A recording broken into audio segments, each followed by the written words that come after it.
चिंता को उसी के रचे खेल में हराना। दिन 4, लंबी श्वास।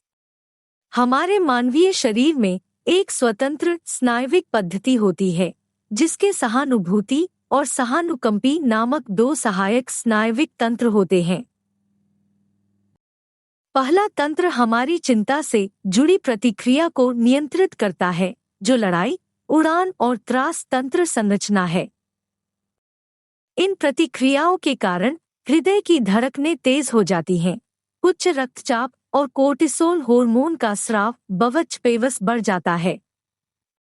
दूसरे सहायक तंत्र अर्थात सहानुकंपी तंत्र चिंताओं के दौरान विश्राम और आराम प्रदान करने वाला तंत्र है। यह तब सक्रिय होता है जब हम हमेशा की तरह अपनी छाती से नहीं वरन हम अपने डायफ्राम अर्थात मध्यपटल से सांस लेते हैं।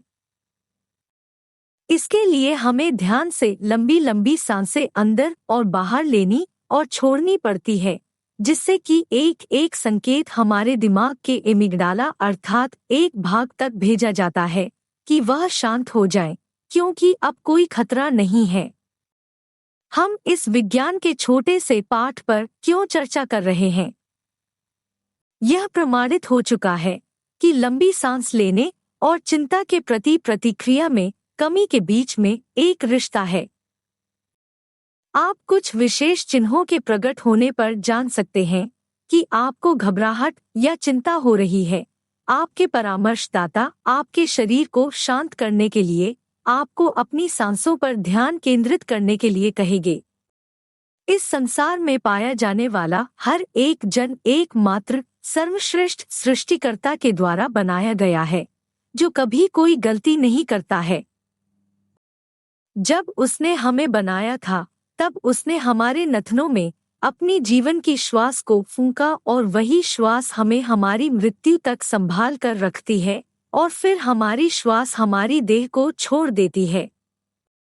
यीशु को व्यक्तिगत रूप में हमारे उद्धारकर्ता के रूप में जानने और हमारे जीवन में उसकी जरूरत को पहचानने के लिए हम पवित्र आत्मा को आमंत्रित करते हैं, जिसे इब्रानी भाषा में हकोदेश कहा जाता है। रूह शब्द का अर्थ आत्मा होता है, जिसका अर्थ हवा या श्वास भी होता है। यीशु जब मृतकों में से जीवित होने के बाद अपने चेलों से मिले तो उन्होंने उन पर फूंका और उनसे कहा कि वे पवित्र आत्मा लें। पुराने नियम में यहेजकेल भविष्यद्वक्ता को सूखी हड्डियों की घाटी का दर्शन दिखाया गया था। उससे यह कहा गया था कि वह उन हड्डियों पर भविष्यवाणी करे जो इस्राएल के लोगों को दर्शाती हैं, और उन्हीं से परमेश्वर के लिए एक सेना को खड़ा कर दे। उसके बाद उसे खास तौर से चारों दिशाओं की हवा से आज्ञा देने के लिए कहा गया कि वे उस सेना में सांस फूंक दे ताकि वे जीवित प्राणी बन सके। क्या यह बात सामान्य नहीं है कि इस संसार में जीवित रहने के लिए हमें श्वास की जरूरत होती है? लेकिन जब चिंता हमें जकड़ लेती है तो वह हमें लकवा बना देती है और कई बार हमें डराती है कि वह हमारे प्राण हमसे छीन लेगी। उसी समय में हम अपने शरीर पर फिर दावा करते हैं, जो पवित्र आत्मा का मंदिर है। हर बार जब आप भीतर सांस लेते हैं तो आप जीवनदायक पवित्र आत्मा को आत्मसात करते हो, और जब सांस बाहर फेंकते हो तो आप ज्यादा से ज्यादा उन चीजों को बाहर निकालते हो जिसका संबंध परमेश्वर से नहीं होता है। अगले बार जब आपके विचार आपे से बाहर हो जाए तो अपने दिमाग को थोड़ा सा विराम दें और परमेश्वर की गहरी श्वास को खींच लें।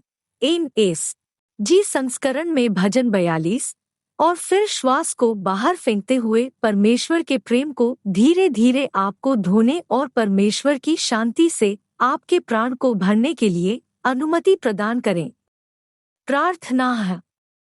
प्रिय प्रभु, मैं आपसे प्रार्थना करता हूँ कि मैं अपनी देह में पाई जाने वाली हर एक श्वास के द्वारा आपकी आराधना करूँगा और आपको योग्य महिमा दूंगा।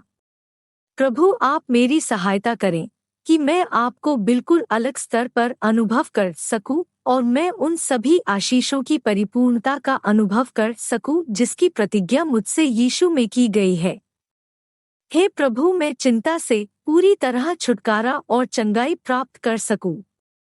होने दे परमेश्वर, यदि मुझे किसी बात की चिंता हो तो मैं आपको अपनी उस परिस्थिति में बुलाऊं और भरोसा करूं कि आप सब संभाल लेंगे। इन सारी बातों को मैं यीशु के नाम में मांगता हूँ।